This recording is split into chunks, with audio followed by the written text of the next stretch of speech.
Hey students, in our last video of chapter 3, we already have discussed about ionization enthalpy, and today we are going to discuss on electron gain enthalpy.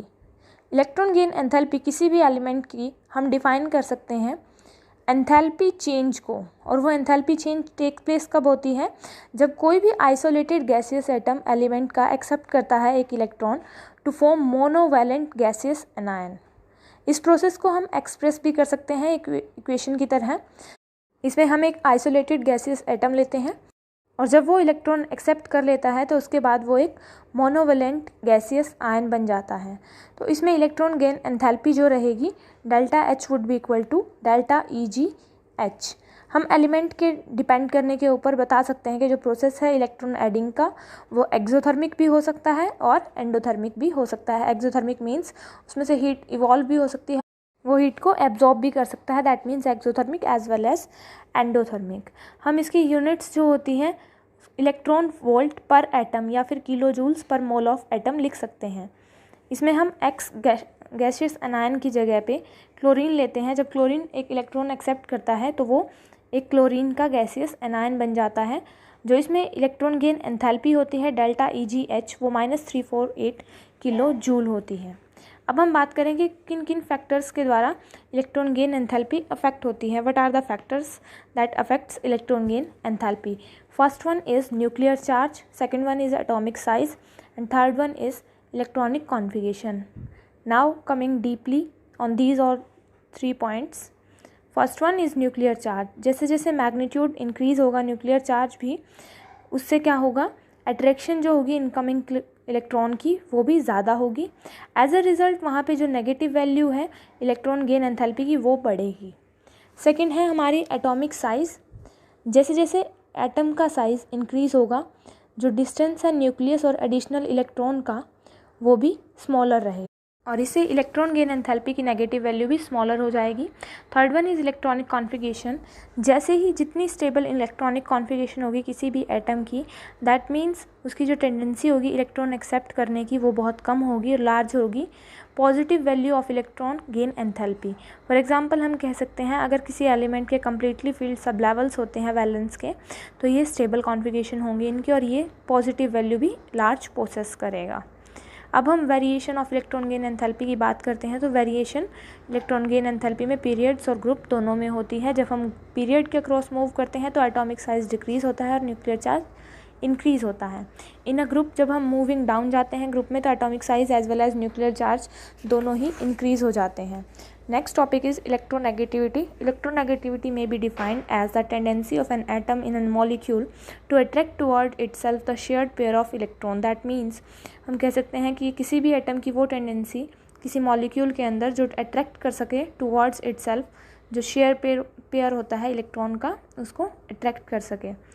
इसको हम polling scale पे, जो एक widely use scale होता है electronegativity का, उसको polling scale बोलते हैं और इसको उसी पे हम मोस्ट कॉमन यूज़ करते हैं। जो मेन फैक्टर्स होते हैं जिन पे इलेक्ट्रोनेगेटिविटी डिपेंड करती है वो होते हैं nuclear charge and atomic radius. ये दोनों ही फैक्टर होते हैं जिन पे इलेक्ट्रोनेगेटिविटी डिपेंड करती है। First one is nuclear charge and second one is atomic radius. जितनी ज़्यादा इफेक्टिव न्यूक्लियर चार्ज होगा उतनी ही ज़्यादा इलेक्ट्रोनेगेटिविटी होगी, और जितनी स्मॉलर एटॉमिक रेडियस होगी दैट मीन्स इलेक्ट्रोनेगेटिविटी उतनी ही ज़्यादा होगी। अगर इन अ पीरियड अक्रॉस जाते हैं हम तो इलेक्ट्रोनेगेटिविटी इंक्रीज़ होती है जब हम लेफ़्ट टू राइट मूव करते हैं। This is due to the reason that nuclear charge increases but atomic radius decreases as we move from left to right in a period.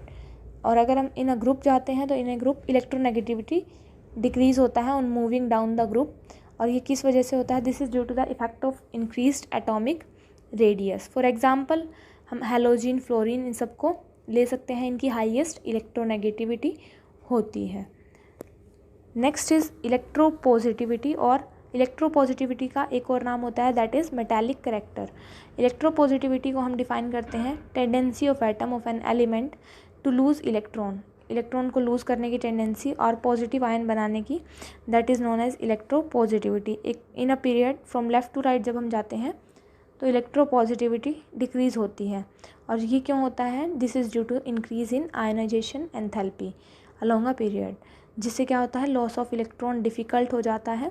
For example in second period जो होता है, lithium और beryllium दोनों metals होते हैं, boron एक semi metal होता है, कार्बन, नाइट्रोजन, ऑक्सीजन, फ्लोरीन ये सब नॉन मेटल होते हैं। इन अ ग्रुप अगर हम बात करते हैं from top to bottom, electropositivity increase होती है। This is due to decrease in ionisation enthalpy on going down a group. अगर हम कंसीडर करें एलिमेंट्स को, ग्रुप 14 के एलिमेंट्स को, तो हम एक क्लियर इंक्रीज पा सकते हैं मेटालिक कैरेक्टर में जब हम नीचे जाते हैं ग्रुप में, moving down the group. In this group जो फर्स्ट 2 एलिमेंट्स होते हैं वो नॉन मेटल होते हैं, कार्बन एंड सिलिकॉन। जो थर्ड मेटल एलिमेंट होता है जर्मेनियम, ये एक मेटलॉइड होता है। और जो नेक्स्ट 2 एलिमेंट होते हैं tin and lead, these are metals. जो हम पीरियोडिक ट्रेंड्स होता है इसके पीरियोडिक ट्रेंड्स को भी हम शो कर सकते हैं अलग अलग तरीके से। नेक्स्ट है हमारा valency. What is valency? The valency of an element may be defined as the combining capacity of element. मतलब हम इसको एक्सप्रेस कर सकते हैं जैसे हाइड्रोजन की टर्म्स में, हाइड्रोजन एटम या नंबर ऑफ क्लोरीन एटम और double the number of oxygen atom जो कंबाइन होते हैं एक किसी भी एटम के साथ ऑफ द एलिमेंट। जो केमिकल प्रॉपर्टीज़ होती हैं एलिमेंट्स की वो यूजुअली डिपेंड करती हैं that how many number of electrons present in outermost shell of their atom। जो इलेक्ट्रॉन्स प्रेजेंट होते हैं outermost shell में किसी भी एलिमेंट के, that are known as valence electron, और ये इलेक्ट्रॉन डिटरमाइन करते हैं वैलेंसी ऑफ एटम को। Variation of valency in periodic table हम अलग अलग तरीके से देख सकते हैं। वेरिएशन इन अ पीरियड, जो वेरिएशन इन पीरियड होता है, एक वेरिएशन इन अ ग्रुप। जब हम नंबर ऑफ वैलेंस इलेक्ट्रॉन देखते हैं, फर्स्ट टू 8 तक जाते हैं, तो number of valence electron first element to 8th element बढ़ते हैं, इंक्रीज होते हैं on moving across a period. The valency of element with respect to hydrogen and chlorine increases from 1 to 4 और फिर डिक्रीज होती है 4 to 0। जो वैलेंसी होती हैं एलिमेंट्स की सेकंड और थर्ड पीरियड्स की, वो भी अलग अलग होती हैं ऐसे ही। अब अगर हम ग्रुप की बात करें, जब हम मूविंग डाउन जाते हैं ग्रुप में, तो number of valence electron same रहते हैं और जो इसकी वजह से जो all the elements in a group exhibit same valency, इनका वैलेंसी जो होती है वो सबके लिए सेम रहती है। For example, all the element of group 1 have valency equal to 1 and those of group 2 have valency equal to 2। मतलब जितने भी ग्रुप 1 के होंगे उनकी जो वैलेंसी होगी वो 1 एंड जो ग्रुप 2 के होंगे उनकी वैलेंसी हमेशा 2 रहेगी। Based on valency we can also predict the formula of stable binary compounds जो पेयर्स ऑफ एलिमेंट से बनता है, जैसे सिलिकॉन और ऑक्सीजन से, एल्यूमिनियम एंड ब्रोमीन से, कैल्शियम एंड आयोडीन से, एलिमेंट जो होता है 114 और फ्लोरीन से, एलिमेंट 120 एंड ऑक्सीजन से। सिलिकॉन जो होता है, सिलिकॉन और ऑक्सीजन की जब हम बात करें तो सिलिकॉन बिलोंग करता है 14th ग्रुप से, इसकी वैलेंसी होती है 4 और जो ऑक्सीजन की वैलेंसी होती है वो होती है 2।